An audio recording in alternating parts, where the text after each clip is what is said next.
Hi, I'm Kate Alley, Vice President of Development at Opportunity House, and welcome to another edition of Faces of Opportunity. I've got with me today Clover Custis. She's the Program Director for our SSVF program, and Sid Sampson, who's been working with the SSVF program and is a veteran who served our country. Sid, could you tell us a little bit about how you served our country and what branch of the military you were in? Well, I served in the United States Marine Corps.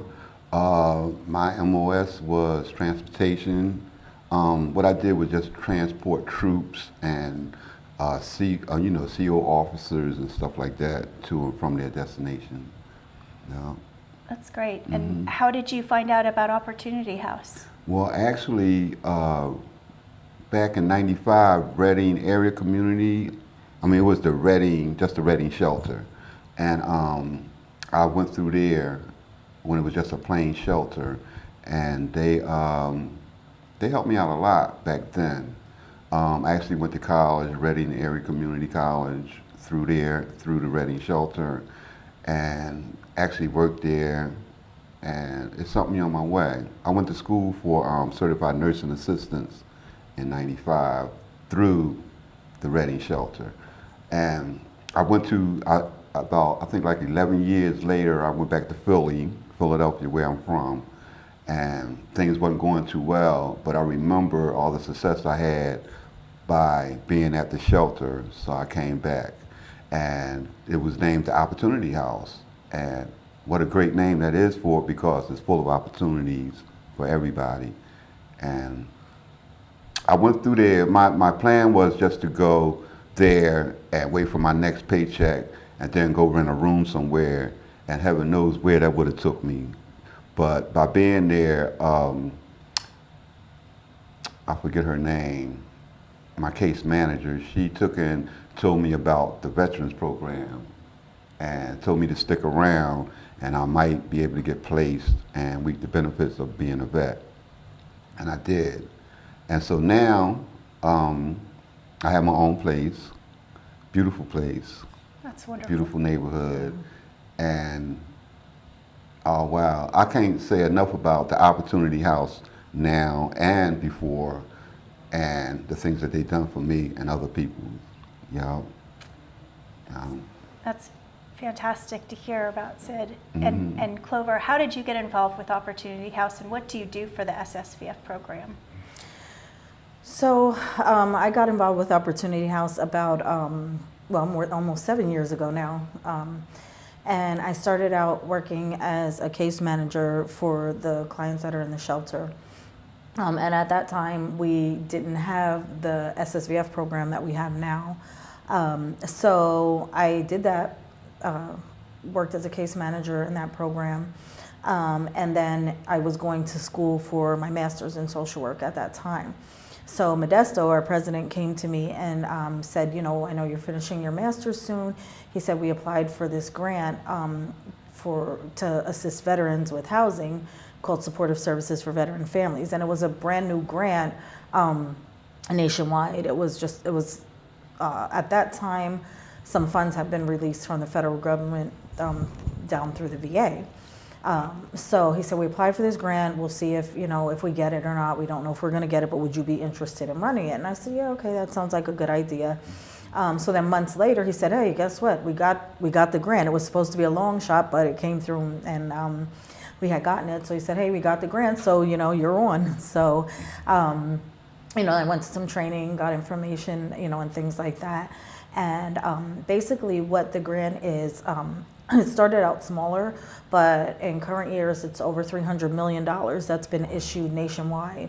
Wow. To different nonprofits to administer the grants. So currently, our grant is about $750,000 that we have, and what we do is we're able to help veterans who are homeless and maybe living in a shelter like Sydney was, or even people that are living in the community but maybe they're being evicted from their places or things like that. And we can use the financial resources that we have, as well as case management services to try to keep them housed or get them permanently housed.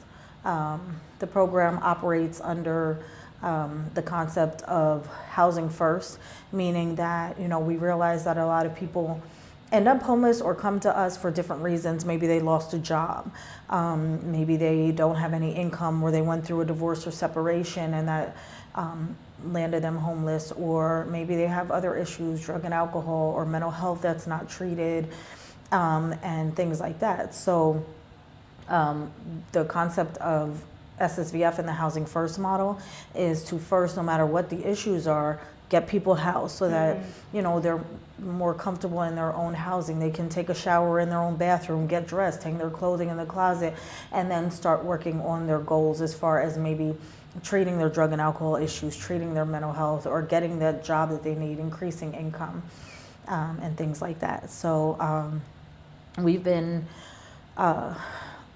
very pleased with the success that we've had, and being able to help a lot of veterans. I have a wonderful team. I have my case managers, Kim and Thomas in Berks County, and then I have Rachel in Schuylkill County. And we provide services in Lancaster County as well by subcontracting with Tabor Community Services. And down there, Marge and Dominique kind of hold things down there and provide services in Lancaster. So. And I heard that you got some really great news recently about how well the Veterans Program is done. Yes. Well, we have been part of, it's a government initiative that came out several years back. I'm not sure exactly what year it first came out, but they made a declaration to end veteran homelessness by 2015. So that was kind of extended because at the end of 2015 we weren't quite there yet.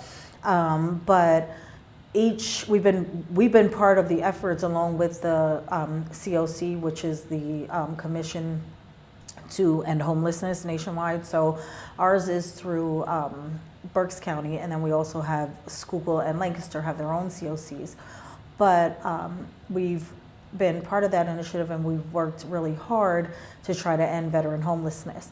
So we just got news a couple weeks ago that we were declared in Berks County to have officially reached zero homeless veterans.